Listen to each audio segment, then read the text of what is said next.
नमस्कार। तो आज हम डिस्कस करेंगे इंपॉर्टेंट हिस्ट्री के क्वेश्चन, इंडियन हिस्ट्री के, मॉडर्न इंडियन हिस्ट्री के क्वेश्चन डिस्कस करेंगे और हर एक क्वेश्चन को जो है वो डिटेल से डिस्कस करेंगे ताकि आपका आने वाला कोई भी एग्जाम है वहाँ पर आपको हेल्प मिल सके, जैसे कि पहले भी मिल सकी है, इंक्लूडिंग एचएएस और एचएएस के जो एलाइड एग्जाम्स होते हैं, चाहे वो कोई भी हो गया, कंडक्टर से लेकर एचएएस तक हर एक एग्जाम को आपको डेफिनेटली यहाँ पर कवर किया जाएगा। बेसिक से हार्ड लेवल तक क्वेश्चन हम डिस्कस करेंगे। सफलता सीरीज का ये पार्ट है। तो क्वेश्चन नंबर 1 से अभी हम स्टार्ट करते हैं। बोलते हैं, which one of the following leaders of the Congress was totally in favour of cabinet mission plan. तो बोलते हैं कि कांग्रेस का निम्नलिखित में से कौन सा नेता पूर्णतः जो था कैबिनेट मिशन योजना के पक्ष में था। तो कांग्रेस के एक ऐसे नेता थे जो टोटली जो था वो कैबिनेट मिशन प्लान के पक्ष में जो था वो थे सरदार पटेल। सरदार वल्लभ भाई पटेल जो था वो टोटली फेवर में थे कैबिनेट मिशन प्लान के फेवर में। अगर हम कैबिनेट मिशन प्लान के बारे में बात करते हैं तो यहाँ से क्वेश्चन एक्सपेक्टेड है कि पूछा जाएगा। पूछ सकते हैं कि कैबिनेट मिशन प्लान जो था वो दिल्ली कब पहुंचा था आकर। तो कैबिनेट मिशन प्लान 1946 में दिल्ली पहुंचा था। अब Himachal Pradesh public service commission ना थोड़ा सा क्वेश्चन को टफ कर देता है एग्जाम के हिसाब से। अगर बेसिक का एग्जाम हुआ तब तो 1946 ऑप्शन में देंगे, आप सही कर आ जाएंगे। अगर कोई एचएस लेवल का एग्जाम हुआ तो पूछ लेगा कि कब एग्जैक्टली कब हुआ था, कब पहुंचा था ये दिल्ली आकर। तो मार्च महीने में पहुंचा था, मार्च 24 1946 को जो था ये पहुंचा था दिल्ली आकर। ये आपने ध्यान रखना है। अब कैबिनेट मिशन प्लान जो था वो इसकी कुछ डिमांड्स थी या फिर इसमें कुछ मेन पॉइंट रखे गए थे। एक तो आपने ध्यान रखना है कि कैबिनेट मिशन प्लान जब आया था ना तो इसने पाकिस्तान की डिमांड को जो था वो खारिज कर दिया था। मुस्लिम लीग की मांग थी कि पाकिस्तान को जो है वो एक अलग से जो है बनाया जाए, परंतु मुस्लिम लीग की पाकिस्तान मांग को जो था वो ठुकरा दिया गया। और ठुकराया क्यों गया? इस आधार पर ठुकरा दिया गया क्योंकि इसमें जो है वो सांप्रदायिक अल्पसंख्यकों की समस्या का समाधान नहीं होगा। और फिर क्या किया गया? फिर जो था वो प्रांतों में जो था वो बांट दिया गया। सेक्शन ए, सेक्शन बी और सेक्शन सी में जो था वो बांट दिया गया। ये एक इसमें मेन पॉइंट रखा गया था। इस तरह से हुआ था। और इसमें और भी बातें थी, जैसे कि भारत एक अधिराज्य होगा जिसमें ब्रिटिश भारत के प्रांत होंगे और देशी राज्य भी जो है वो शामिल कर दिए जाएंगे। एक संघीय सरकार की गठन किया जाएगा, ये सब था। तो चलो वो पॉइंट इंपॉर्टेंट नहीं है, ये पाकिस्तान का पॉइंट इंपॉर्टेंट था, वो आपने ध्यान रखना है। 1946 में ये हुआ था। 1946 में आपने ध्यान रखना है कि और क्या हुआ था। तो 1946 में ही जो था वो इंटरिम गवर्नमेंट भी जो था वो फॉर्म की गई थी। ये जो इंटरिम गवर्नमेंट फॉर्म की गई थी तो इसमें मिनिस्टर अलग अलग लेवल के थे। वाइस प्रेसिडेंट कौन थे? जो एग्जीक्यूटिव काउंसिल थी, जवाहरलाल नेहरू उसके वाइस प्रेसिडेंट थे। पटेल जी की हम बात कर रहे हैं तो पटेल जी क्या थे? ये होम मिनिस्टर थे उस इंटरिम गवर्नमेंट में जो 1946 में गठित की गई थी। और इंफॉर्मेशन एंड ब्रॉडकास्टिंग मिनिस्ट्री भी जो था वो इन्हीं के पास थी। प्रेजेंट टाइम में इंफॉर्मेशन और ब्रॉडकास्टिंग मिनिस्ट्री किसके पास है वो आप कमेंट करके बताएंगे।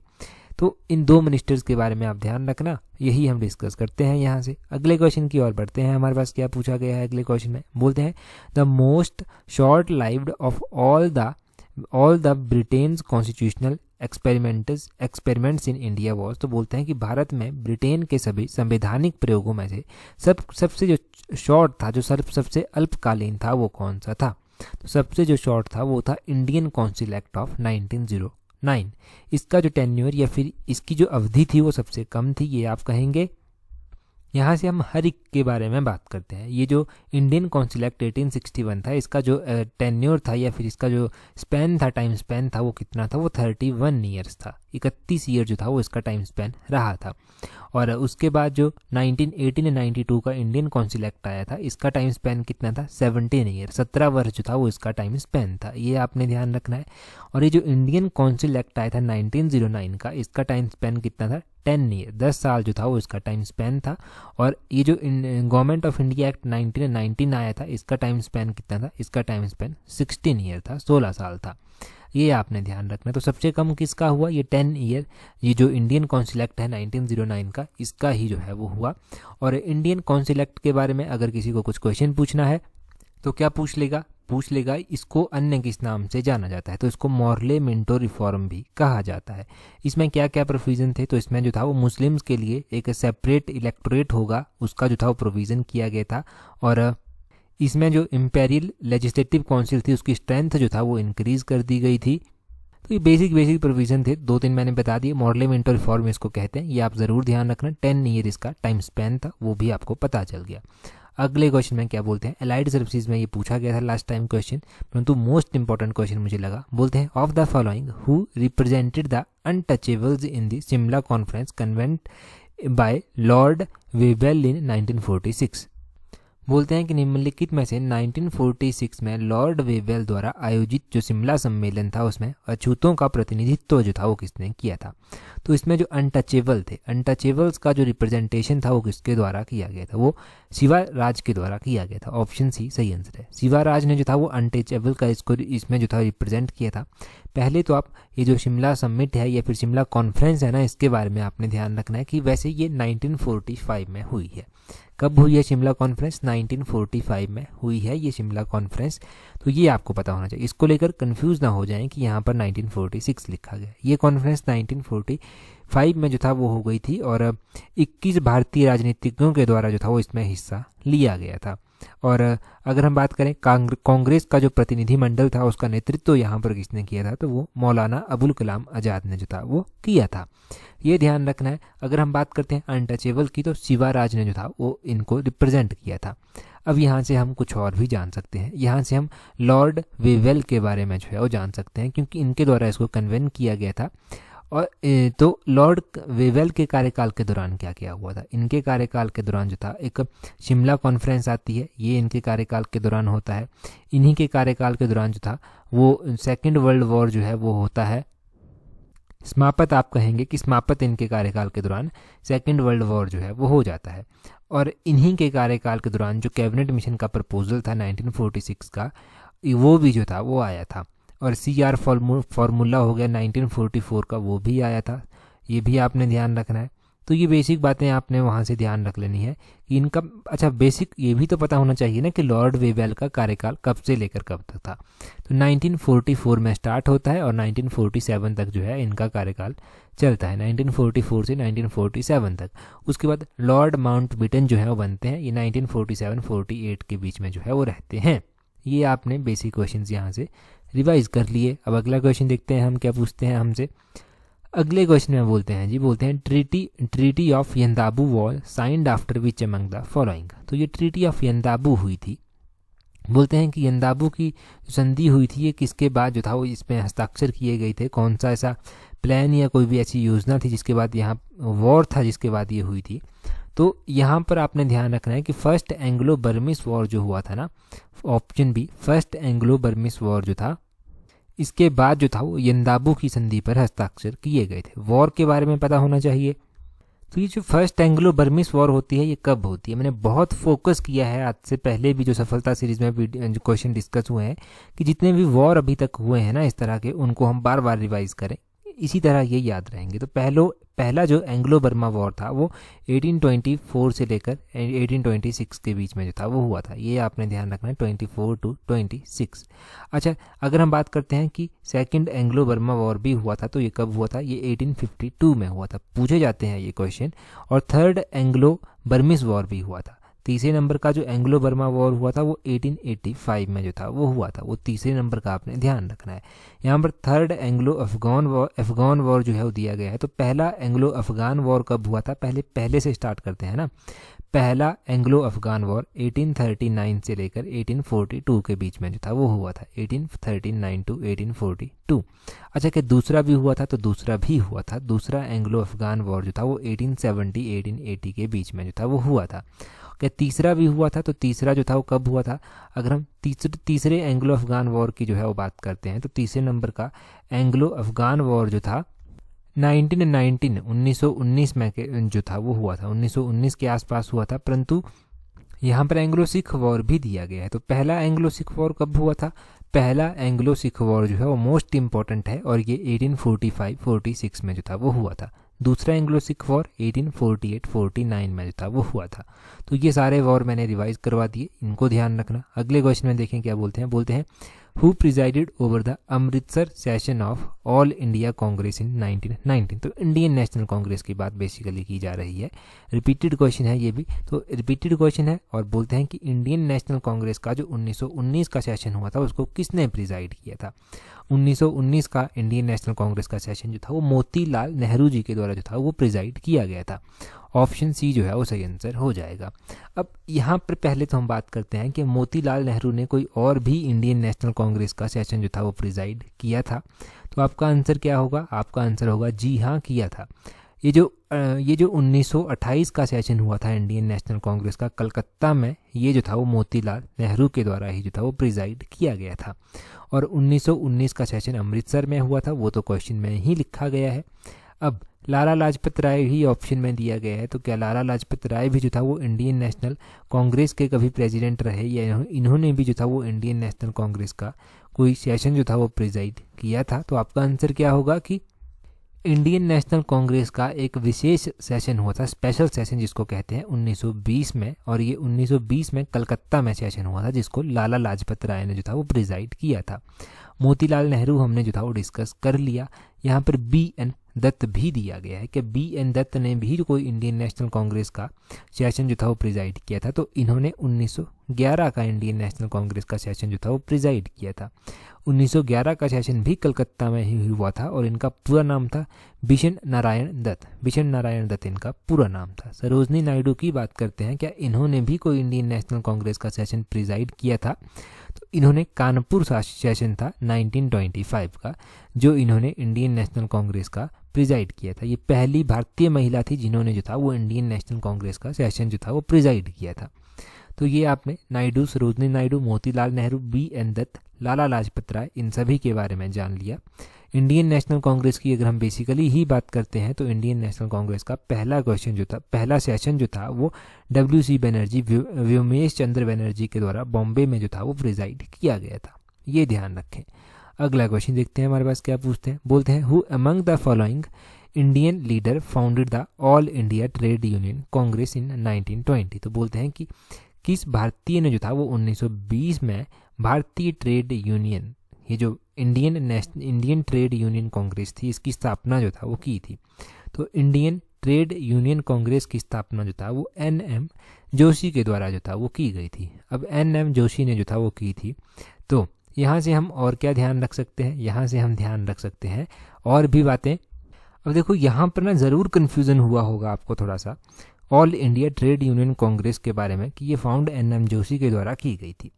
अब कन्फ्यूज़न जब हुआ तो क्वेश्चन डिस्कस करते तो शायद कन्फ्यूज़न कंटिन्यू होता, परंतु अभी कन्फ्यूज़न जो है वो दूर हो जाएगा। कैसे होगा? देखिए, NM जोशी ने जो था वो इसकी स्थापना की थी और 31 अक्टूबर 1920 को इसकी स्थापना जो था वो की गई थी। 31 अक्टूबर 1920 को इसकी स्थापना जो था वो की गई थी। इसके जो फर्स्ट प्रेसिडेंट बने थे वो इम्पॉर्टेंट है। इसके जो प्रेसिडेंट बने थे वो लाला लाजपत राय जो था वो बने थे। ये फर्स्ट प्रेसिडेंट थे इसके, ये आपने ध्यान रखना है। और NM जोशी ने इसकी स्थापना जब 1920 में की थी तो लाला लाजपत राय को भी साथ में इंक्लूड किया था, ये भी पता होना चाहिए। और आपने ध्यान रखना है कि इसके पहले जो जनरल सेक्रेटरी बने थे वो कौन बने थे? वो दीवान चमन लाल जो था वो बने थे। दीवान चमन लाल जो था वो इसके फर्स्ट जनरल सेक्रेटरी जो था वो बने थे। तो ये आपको पता होना चाहिए इस all India trade union Congress के बारे में। ज़्यादा कन्फ्यूज़ नहीं करूँगा। First president, first general secretary और स्थापना मुख्य रूप से NM जोशी इंक्लूडिंग लाला लाजपत राय ने जो था वो की थी। तो ये ध्यान रखें। अगला क्वेश्चन देखते हैं अब हमारे पास क्या बोलते हैं। नेक्स्ट क्वेश्चन में बोलते हैं who was the viceroy of India when the Rowlatt act was passed in 1919। तो बोलते हैं कि जब 1919 में रॉलेट एक्ट पारित हुआ था तब भारत के वाइसराय जो था वो कौन थे? तो वाइसराय के बारे में जानकारी होना बहुत ज़रूरी है। अब देखो 1919 में भारत के जो वाइसराय थे वो थे लॉर्ड चैम्सफोर्ड। ऑप्शन बी जो है वो सही आंसर। लॉर्ड चैम्सफोर्ड जो था वो उस दौरान भारत के वाइसराय थे जब रॉलेट एक्ट जो था वो पारित हुआ था। अच्छा, हम यहाँ से जान लेते हैं लॉर्ड चैम्सफोर्ड के बारे में। लॉर्ड चैम्सफोर्ड का कार्यकाल 1916 में शुरू हो गया था और 1921 तक जो था वो रहा था। ये आपने ध्यान रखना है। इन्हीं के कार्यकाल के दौरान क्या हुआ था, जो होम रूल लीग की स्थापना की गई थी एनी बेसेंट और तिलक जी के द्वारा 1916 में, वो इन्हीं के कार्यकाल के दौरान की गई थी। इन्हीं के कार्यकाल के दौरान जो लखनऊ पैक्ट था 1916 में जो पारित हुआ था वो भी जो था वो इन्हीं के कार्यकाल के दौरान हुआ था। इन्हीं के कार्यकाल के दौरान 1919 का जो है वो गवर्नमेंट ऑफ इंडिया एक्ट भी आता है। इन्हीं के कार्यकाल के दौरान रॉलेट एक्ट पारित होता है। इनके कार्यकाल के दौरान जलियांवाला बाग हत्याकांड भी होता है। और इन्हीं के कार्यकाल के दौरान जो है नॉन कॉपरेशन मूवमेंट भी लॉन्च होती है। खिलाफत मूवमेंट भी जो है वो इन्हीं के कार्यकाल के दौरान लॉन्च होती है। और तिलक जी की डेथ भी जो है वो इन्हीं के कार्यकाल के दौरान 1920 में जो है वो होती है। तो चेम्सफोर्ड का कार्यकाल पता चल गया आपको, ये ध्यान रखना है। कर्जन, लॉर्ड कर्जन यहाँ पर दिया गया है। इनके कार्यकाल के दौरान क्या हुआ था? इनके कार्यकाल के दौरान बंगाल विभाजन हुआ था 1905 में, ये आपने ध्यान रखना है। लॉर्ड हार्डिंग यहाँ पर दिया गया है। लॉर्ड हार्डिंग के कार्यकाल के दौरान क्या हुआ था? इनके कार्यकाल के दौरान जो इंडिया की कैपिटल थी वो कलकत्ता से जो था वो दिल्ली को शिफ्ट की गई थी 1911 में, ये आपने ध्यान रखना है। लॉर्ड रीडिंग जो है वो यहाँ पर दिया गया है। तो लॉर्ड रीडिंग के कार्यकाल के दौरान चौरी चौरा की घटना जो था वो हुई थी। एक एक हमने सभी से रिलेटेड पॉइंट डिस्कस कर लिया, काफ़ी है। अगला क्वेश्चन जो है वो देखते हैं हमारे पास क्या पूछा गया है हमसे नेक्स्ट क्वेश्चन में।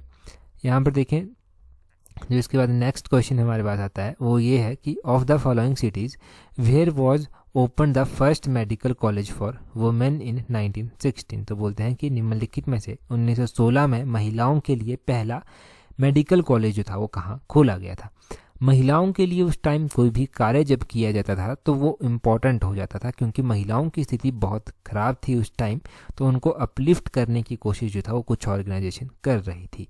तो महिलाओं के लिए जो पहला मेडिकल कॉलेज खोला गया वो 1916 में खोला गया, और ये दिल्ली में जो था वो खोला गया था। ऑप्शन डी जो है वो सही आंसर होगा।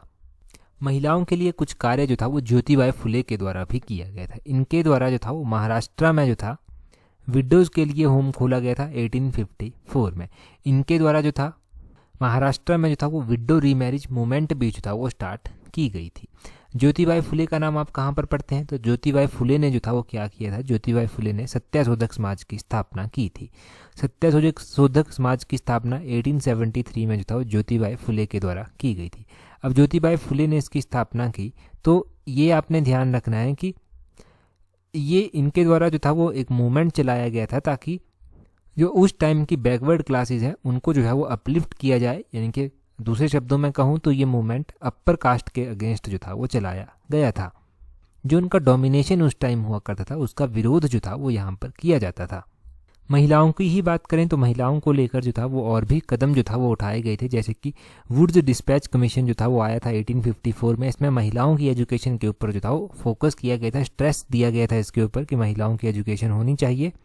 फर्स्ट वुमेन यूनिवर्सिटी जो स्थापित की गई थी 1916 में वो डी के कार्वे के द्वारा जो था वो की गई थी। और इसी साल जो था वो लेडी हार्डिंग मेडिकल कॉलेज भी जो था वो स्थापित किया गया था, और ये लेडी हार्डिंग मेडिकल कॉलेज जो था वो दिल्ली में स्थापित किया गया था।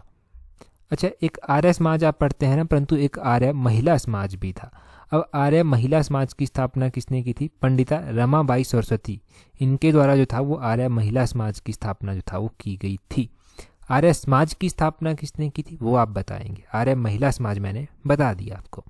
अगला क्वेश्चन देखें जी, बोलते हैं who was the founder of Ghadar party in 1913 at San Francisco. तो बोलते हैं कि सैन फ्रांसिस्को में गदर पार्टी जो 1913 में 1913 में स्थापित की गई थी, ये स्थापना किसने की थी?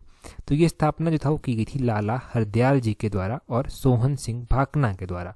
ऑप्शन ए और ऑप्शन बी, ऑप्शन दोनों ही सही हैं। Both 1 and 2 are correct. Ghadar party के बारे में बात करते हैं। नवंबर 1913 में सोहन सिंह भाकना और लाला हरदयाल जो है वो इसकी स्थापना करते हैं। और गदर आंदोलन में जो है, गदर आंदोलन जो चलाया गया, एक गदर आंदोलन ने जो था वो सैन फ्रांसिस्को में ही जो था वो युगांतर आश्रम की स्थापना भी की थी, ये भी आपने ध्यान रखना है। और गदर पत्रिका भी एक चलाई गई थी, और गदर पत्रिका पर ही जो था वो हिंद एसोसिएशन ऑफ अमेरिका का नाम जो था वो गदर आंदोलन जो था वो बाद में चलकर पड़ा था। ये इंपॉर्टेंट नहीं है, परंतु इंपॉर्टेंट जो था वो 1913 था। लाला हरदयाल थे, सोहन सिंह भाकना थे, सैन फ्रांसिस्को था। सैन फ्रांसिस्को में जो था वो गदर आंदोलन चलाया गया था, और इसी में जो था वो युगांतर आश्रम की स्थापना भी की गई थी। 1914 में जो था वो फर्स्ट वर्ल्ड वॉर स्टार्ट हो जाता है, ये भी पता होना चाहिए आपको। 13 के बाद 14 में ये स्टार्ट हो जाता है, और उसके बाद 16 में हमने लखनऊ पैक्ट पढ़ा था, होम रूल लीग हो गया। ये सारी चीज़ें जो था वो सिनेरियो वाइज होती रही, चलती रही आगे आगे। तो यहाँ से ये इंपॉर्टेंट क्वेश्चन कवर कर लिया। अब अगला क्वेश्चन देखते हैं। बोलते हैं when did the Muslim league call the direct action day. तो मुस्लिम लीग के द्वारा प्रत्यक्ष कार्रवाई दिवस कब मनाया गया था? डायरेक्ट एक्शन डे जिसको कहा गया वो कब मनाया गया था? हमने स्टार्टिंग में ही पढ़ा था 1946 में जो था वो कैबिनेट मिशन जो था वो आया था। तो 1946 में ही जो था वो ये डायरेक्ट एक्शन डे जो था वो मुस्लिम लीग के द्वारा ऑब्जर्व किया गया था। ऑप्शन डी सही आंसर हो जाएगा। अच्छा, ऑल इंडिया मुस्लिम लीग के बारे में अगर हम बात करेंगे अभी, तो इसकी स्थापना कब की गई थी, कहाँ पर की गई थी, किसने की थी? ऑल इंडिया मुस्लिम लीग जो था वो आगा खां के द्वारा जो था वो स्थापना की गई थी। कहाँ पर की गई थी? ढाका में जो था वो की गई थी। और कब जो था वो की गई थी? तो 1906 में जो था वो की गई थी। ये आपने 3 पॉइंट यहाँ से नोट करने हैं। 1906 में स्थापना हुई, ढाका में जो था वो स्थापना होती है, आगा खां जो है वो स्थापना करते हैं। कई बार क्वेश्चन ये पूछ लिया जाता है कि फर्स्ट प्रेसिडेंट कौन थे ऑल इंडिया मुस्लिम लीग के? तो वो थे आगा खां थर्ड। आगा खां थर्ड जो था वो इसके फर्स्ट प्रेसिडेंट थे। मुस्लिम लीग की एक लंदन ब्रांच भी जो था वो एस्टेब्लाइज की गई थी। तो ये लंदन ब्रांच जो था वो कब एस्टेब्लाइज की गई थी मुस्लिम लीग की? तो लंदन में मुस्लिम लीग की ब्रांच 1908 में जो था वो स्थापित की गई थी। 1908 में ये मुस्लिम लीग की ये जो लंदन ब्रांच थी ये अमीर अली की अध्यक्षता में जो था वो स्थापित की गई थी। इनकी प्रेसिडेंसी में जो था ये अमीर अली थे। 1908 में ऑल इंडिया मुस्लिम लीग की ये जो लंदन ब्रांच थी ये स्थापित होती है। इस ब्रांच के बारे में ध्यान रखें। तो मोस्टली हमने बेसिक क्वेश्चन जो था वो यहाँ से जान ही लिए। मुस्लिम लीग के बारे में डायरेक्ट एक्शन डे इनका 1946 में मनाया जाता है, वो भी हमने जान लिया। अभी देखो यहाँ पर बोलते हैं Bal Gangadhar Tilak was sentenced to Mandalay jail in Burma in which year. तो बोलते हैं कि बाल गंगाधर तिलक को किस वर्ष बर्मा की मांडले जेल की सजा जो था वो सुनाई गई थी? कौन से ईयर में इनको सुनाई गई थी? कब तक ये रहे थे? पूरी डिटेल में जानकारी जो था वो हमने पिछली वीडियो में जो था वो डिस्कस की थी सफलता सीरीज़ की, और हर एक फैक्ट मैंने डिटेल से आपको बताया था। अभी आप कमेंट करके जो है वो जल्दी से बता दीजिए। इन क्वेश्चन का क्यूज मैं टेलीग्राम पर आपको प्रोवाइड करवाऊंगा। टेलीग्राम पर कैसे ज्वाइन करना है? टेलीग्राम पर ज्वाइन करने के लिए अपने टेलीग्राम से @allexam31 इस तरह से सर्च करना, टेलीग्राम चैनल जो है वो मिल जाएगा। यहाँ पर आपको हर एक इम्पॉर्टेंट जानकारी जो एग्ज़ाम में आपकी हेल्प करती है वो प्रोवाइड करवा दी जाती है। That's all for today. Thank you very much for watching and listening it very patiently.